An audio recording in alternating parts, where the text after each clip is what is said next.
As usual, the chapters for the video will be right here, so make sure you go whatever part of the video is going to help you most. What's up, Tiger Gang? It's JT here from the Poko Moonshine family. Today we're going to be talking about how to actually enjoy the holiday season while on carnivore. I'm going to share some tips and tricks that help me, and I know they're going to help you. So let's get rolling.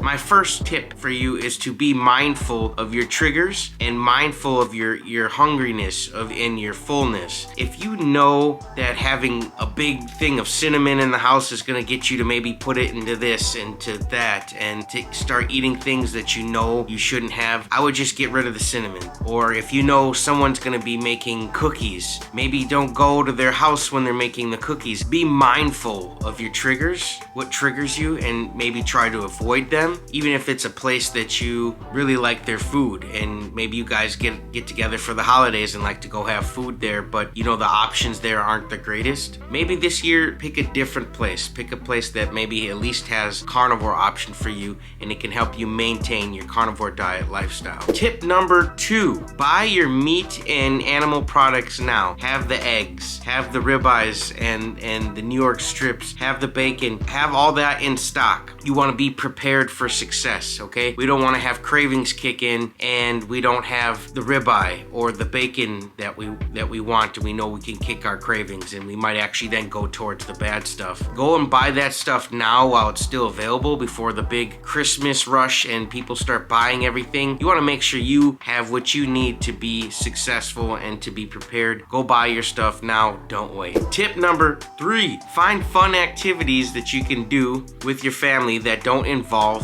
food, like going to a light show, going to a Christmas play, going to the movies, going to a parade, having a board game. Find something to do that does not involve food that you could maybe add in as a fun activity, or even take it a step further and make it a new family tradition. Don't angle your whole focus around food, and you're gonna be set up for success in the holiday season. Look some things up on Google, have something up your sleeve to do, and you guys will have a lot more fun than torturing yourself by being around food that you might not be able to have. Tip number 4, be prepared and be proud of your carnivore lifestyle. Be proud of the way you're eating. Be proud of the way your plate looks. You're gonna get some questions from people on how your plate looks. They're gonna say, why has your plate got that? Why do you only have meat? Or why does it look like that? Be prepared and be proud, okay? But be prepared to answer those questions, because you're probably gonna get them. And don't be rude to people, even if they might be a little rude in your opinion asking that question. They might just be very curious and want to know, and who knows, if you're nice enough and give them good information and just state why you're doing what you're doing, you might actually gain an ally. Tip number 5, make sure you eat meat ahead of time, okay? If you're gonna go to a family party, eat the ribeye, eat the eggs and bacon before you go, to kick down on some of that cravings you have, some of that hunger. Or if you don't want to not eat there because you ate previously at the house before you left, you could call them ahead of time and ask them if they have a carnivore option. And if they don't, you could ask them if that's okay if you bring a carnivore option. But definitely stay true to you and who you are and your goals and what you want to accomplish. You're not going to let the holidays as an excuse for you to just throw everything out the window and not eat what you want to eat. Make sure you call ahead of time or eat ahead of time, and you're going to be set up for success big time. Tip number 6, stay focused. We could gain all the weight back that we've lost throughout the year in the holidays here. So the holidays are nothing to joke around with. You're playing with fire. If you just let go and just start eating whatever, whenever, you might be very disappointed in yourself come January 1st when you've actually gained most of your weight, if not all your weight back. I wouldn't want to see you do that. I know a lot of you carnivores watching this, you've been working hard, making the right decisions, eating the right things, drinking the right things, and I'd hate for you guys to just throw it out the window and to gain all that weight back and to lose all your progress because you were hanging around with people who maybe don't share the same goals as you. So just be very careful. Be planted in who you are, what you want to accomplish, and the goals you have for yourself. I hope these tips helped you guys. I know they helped me. I want you guys to be successful and to keep that weight off. Let's go!